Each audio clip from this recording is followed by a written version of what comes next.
Hello everybody, SlimKirby here. First thing I'm going to go over in this episode is support conversations. What support conversations do is that you can form a bond between two of your units. And this bond will actually help them out in the field of battle.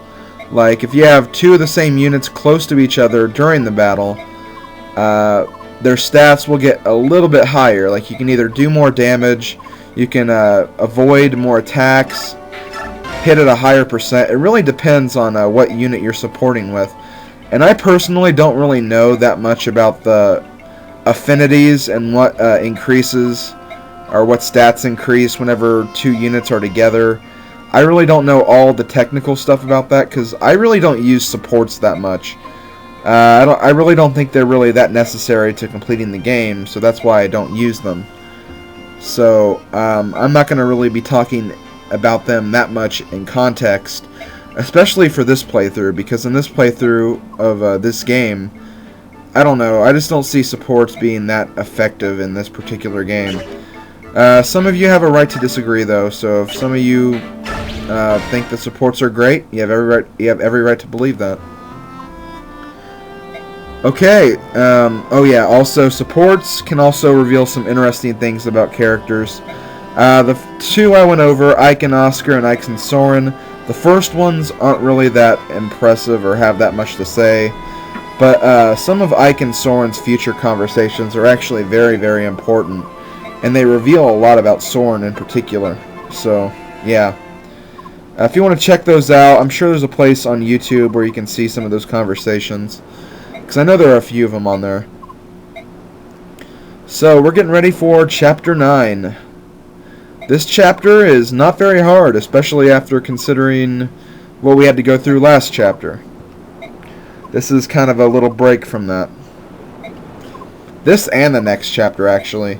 The next two chapters are relatively easy. Also, I didn't go over the info conversations for this chapter because I didn't think they were that important. There really wasn't that much you could really see in those conversations, so I decided to just skip them for this level. Again, you could probably find them online in another playthrough if you want to see all that, but I didn't really find any of those conversations relatively important, so I just skipped them.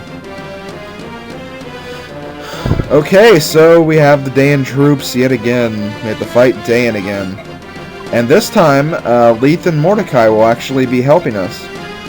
But not directly. We have control over them, but we can't move or attack with them.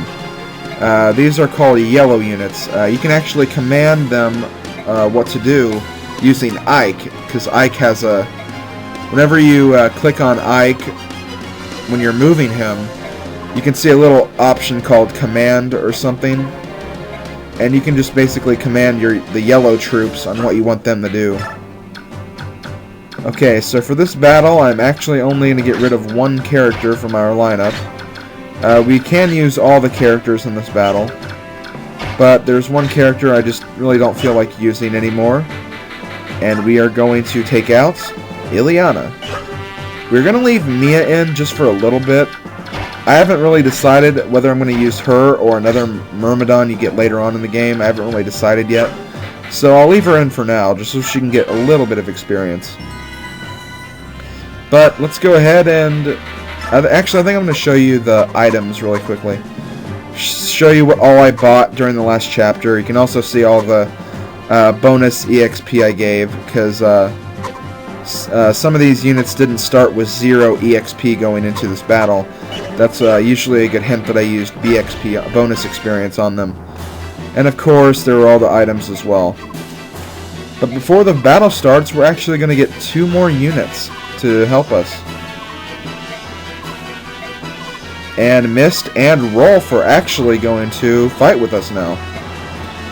You have really no option to leave them behind in this particular battle, but you don't have to use them in the long run. But I actually recommend that you do use them. Rolf is actually a very great character. He's probably the best archer in this game, in my opinion. Some people say Shinon is the best archer, but I think Rolf outclasses him by far in this game. He's very good. He's only at level 1 right now, But as he gains experience and he classes up, he's going to be amazing. He can usually kill any enemy in one attack turn. And Mist, well, I have mixed feelings about Mist. A lot of people do have mixed feelings about Mist because you get Rise earlier on, and Rise is already a better healer, and he can use magic when he classes up. But Mist can use swords when she classes up. I'm not saying she's better for that reason, I'm just saying that she can use swords, which could be helpful, but you really want to focus on her healing abilities. And there's one instance in the game where you will have to use Mist in one level, and it's nice for her to be a little leveled up so she can at least handle some of the enemies. But I'm not going to really go over that now. And the option I was talking about earlier was actually called Direct, not Command. And with Direct, you can either encourage them to roam freely, you can send them to a target area, you can have them stay put and defend the little area around you, or defend Ike or something, I don't know. I really don't know what all the commands do. I just know that roam means they'll roam around at their own pleasure, and target means they'll just go to a particular area and they'll just stay there. That's really all you need to know about the direct option. Okay, I'm going to start moving some units over here. I kind of messed up at the beginning because I was doing some things I really didn't want to do. I just kind of kept moving units without really thinking about what the movements would do in the long run, so kind of messed up in that aspect. So, Leith just turned into a Laguz. I'll go over the Laguz transformations later on. We actually can control the units. Right now we can't use them. So I'm not really going to bother with the Laguz transformations just yet. Now, whenever I talk to people about this game, the one thing that always drove them crazy was they could never get the houses that are in the north, the east, no, the northwest corner of the map. There are two houses over there, and since pirates, like bandits, or not bandits, but brigands, can burn houses when they get to them, nobody I know was really able to get what was inside those houses.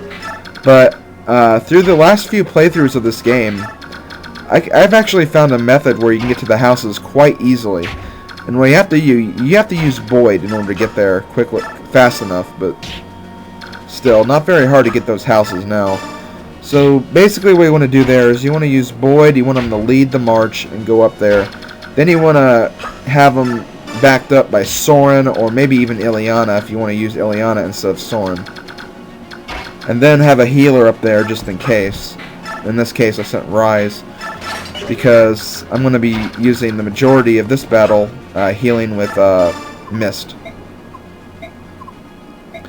This is just a little conversation you can have with Rolf and Oscar during the level.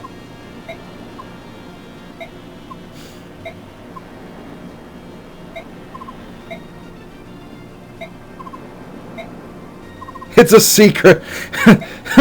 That's actually one of my favorite conversations in the game.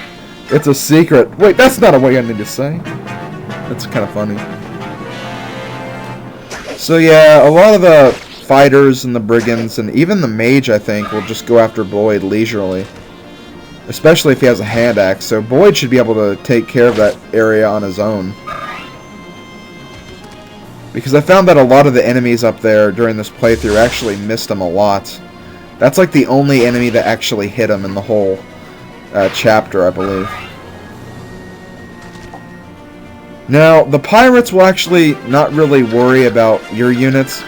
In fact, they'll go straight towards the house without really caring about what you're doing. So you want to make sure you kill the pirates as soon as possible. Now, there's only one pirate right now, but later on, more pirates will come during the level. So you want to make sure you can take care of them all before they actually reach the houses. Okay, let's go ahead and bring Boyd over here. Okay, that should... well, I don't know. Should that kill him? Okay, that'll kill him. We'll hit him a second time. Yes! Good job, Boyd. And I think I'm going to end the video right after Soren attacks. So, this is SlimKirby. Join me in a few minutes or hours. I really don't know when the video will upload, but there will be a second video today, so make sure you stay tuned for that. Until then, this is SlimKirby. Later, guys.